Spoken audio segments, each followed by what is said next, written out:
Welcome back, Rebels. Today we've got billionaire investor Ray Dalio. He's worried about something worse than recession. What's he got to say? 2.7 million views posted by NBC News 7 days ago. Almost 8,000 comments. We'll check those out a little bit later. Let's see what he's got to say, eh? Welcome back. And joining me now is Ray Dalio, the founder of the world's largest hedge fund, Bridgewater Associates. He is also the author of the new book, How Countries Go Broke. It's out in June. Mr. Dalio, welcome to Meet the Press. Thank you. Good to be here. Just call me Ray. Okay. Well, Ray, I'll take you up on that. Thank you so much for being here. We really appreciate your perspective. As I just said, you did found the world's largest hedge fund. You have been in this field for more than 50 years. It's worth pointing out to our viewers, I think it's important to note you consider yourself to be apolitical. And you say that the tariff problem is a symptom of a much greater problem. What do you mean by that? There's a financial problem. There's an imbalance problem. There are basically five big forces through history that drive everything.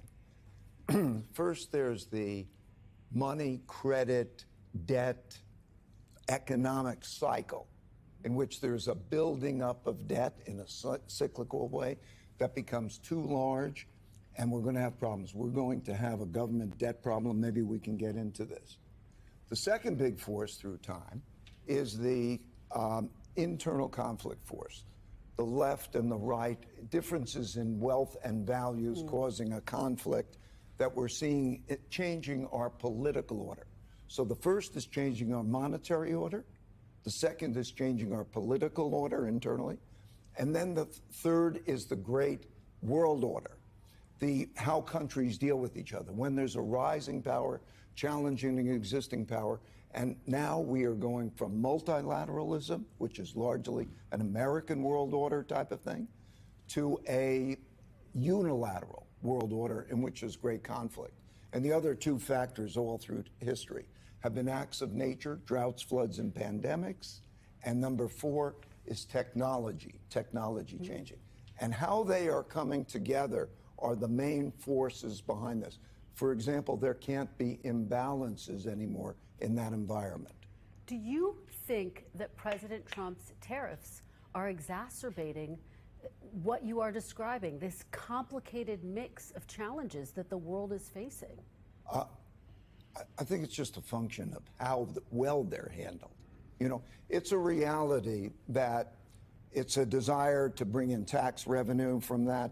It's a reality that we would like to build manufacturing and jobs here. This is a reality. That's how that's done, whether that's done in a practical way, whether that's done in a stable way, whether that's done with quality negotiations in which that's a mutual problem, or whether that's done in a chaotic and disruptive way that produces great conflict, makes all the difference in the world. Based on what you're seeing right now, do you think that these tariffs are being carried out in a practical way or a chaotic way? I think we'll see. So far, very disruptive. So far, very disruptive, right? And so we don't know what the numbers are. But that could be part of a process, right? It depends where we are at the end of the 90 days. Because what was put there is like throwing rocks into the production system. And those impacts would be enormous in terms of the efficiency of the whole world, great cost. I want to ask you about something that's on a lot of people's minds, your predictions for the future. And I want to start with the R word. I know you think this is just a piece of it. Of course, I'm talking about a recession. Do you think it is likely that the United States will dip into a recession because of President Trump's tariffs? I think that right now we are at a decision-making point and very close to a recession. And I'm worried about something worse than a recession if this isn't handled well. A recession is 2 negative quarters of GDP, and whether it goes slightly there, we always have those things. We have something that's much more profound. We have a breaking down of the monetary order. We are going to change the monetary order because we cannot spend the amounts of money, so we have that problem.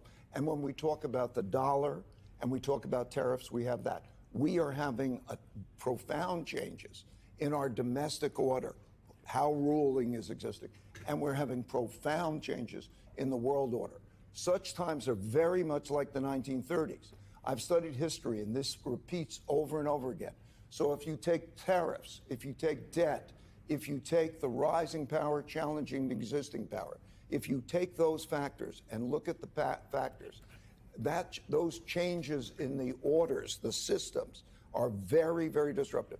How that's handled could produce something that is much worse than a recession, or it could be handled well. Let's take the debt situation. Yeah. I'm sorry, go ahead. Well, very quickly, because I want to be very specific about what you mean. You're saying worse than recession. You're saying this is reminiscent of the 1930s. We should tell our viewers you correctly predicted the 2008 financial crisis.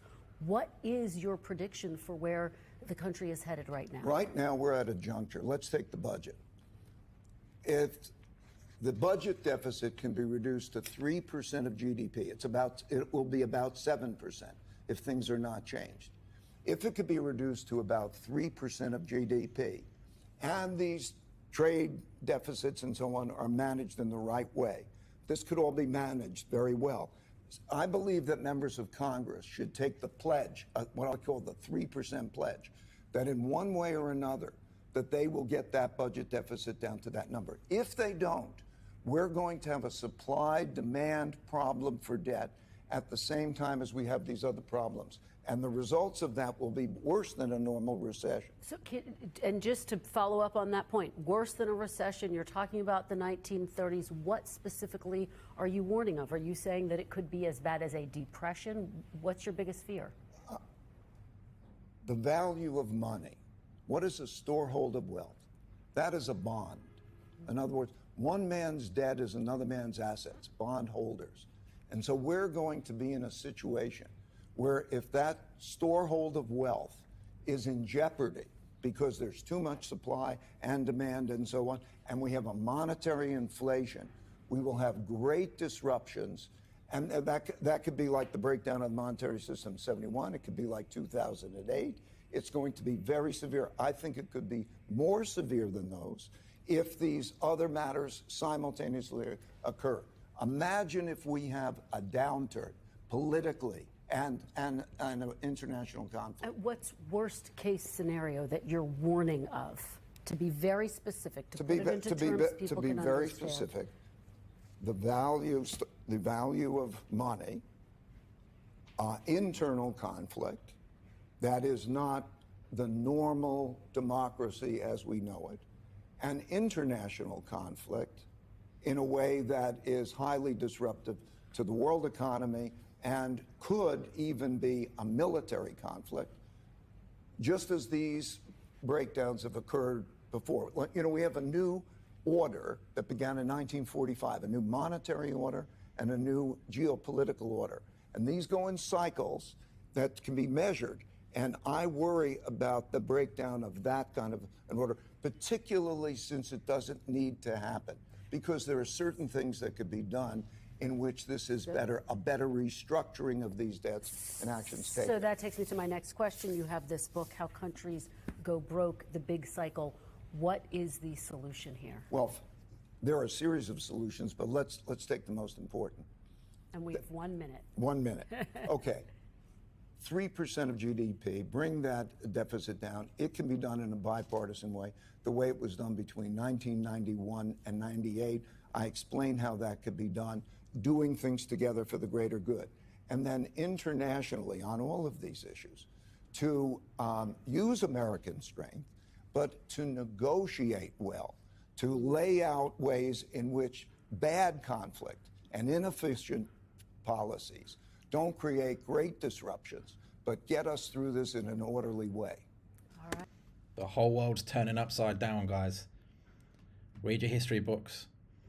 I saw a comment the other day on Facebook. Someone was scoffing at the fact that some information could be debated via history books. What do I mean by that? Well, they were talking about geopolitics, the Thucydides trap, things like that, and this person who didn't know anything about this but had an opinion on what's going on in the Russian-Ukrainian war, they scoffed at the idea that all these theories about war and things like that were based on international relations theory, realism, political theory, etc., political science, history. And that a lot of history just gets repeated, and they just thought it was funny that this person was quoting things out of a book, which I thought was silly. I mean, this guy's a billionaire. He gets his information from history books. We should read our history books. It's a real shame that we don't get taught proper history in schools. So the whole world is flipping upside down. We've got a new monetary system, supposedly, or some kind of new currency. It's getting pushed through. Could be Bitcoin, it could be digital currency per country. I don't know. I'm not an expert in that space, but I have seen some videos on this and read about this. In the 1880s, I believe, there was a change in the monetary system, the gold standard, etc. There's been arguments and theories that that's happening now with all these tariffs that are going on, and it's leading to that. So that would align with what Ray's saying here. There's also, of course, the international conflict. We're seeing it all around the world. We've got Europe right now that's in a conflict. I never thought I would see Europe in a conflict like this, and yet they are. And the European countries are gearing up militarily, beefing up their armies and navies and air force, because they can't rely on the US anymore. And President Trump has made that very clear. He wants Europe to be able to defend themselves, and so that's why he's pulled away. I believe so anyway. I believe that was his plan. But the result of that is that these European countries are now arming themselves to the teeth, whilst Russia is arming itself to the teeth, and who knows, that could become a much bigger conflict. You've obviously got China and Taiwan, the issues there, the South China Sea and the issues there. And of course, even in the Middle East, there's talk of the US going to war with Iran. You have Israel. In the countries surrounding Israel, there's always problems there. Historically, there's always been problems in that region of the world. It just seems like there's a lot happening, and a recession might not be the worst thing that we can expect over the next 5 to 10 years, or even sooner than that. So let me know in the comments below, guys. Have you read Ray's book? I read his first one. I haven't read this most recent one, although I believe they said it's coming out in June, so maybe you can't read it yet. But if you've read his first one, let me know in the comments what you think about Ray. Do you think he's full of shit? Do you like what he says? I mean, personally, I think he's a smart guy. If he hasn't become who he is without being smart, right? That's my opinion. What do you think about what's going on in the world with the tariffs, global conflict? Do you think there'll be a new monetary system, financial system? Do you think China will collapse? Do you think China and US will go to war and China will be the victor? Do you think the US will be the victor? Do you reckon the US will collapse with all the internal strife? As Ray Dalio says, lots of different things are happening right now. We're at the precipice. I'd like to know what your thoughts are in the comments below, and I'll see you in the next one.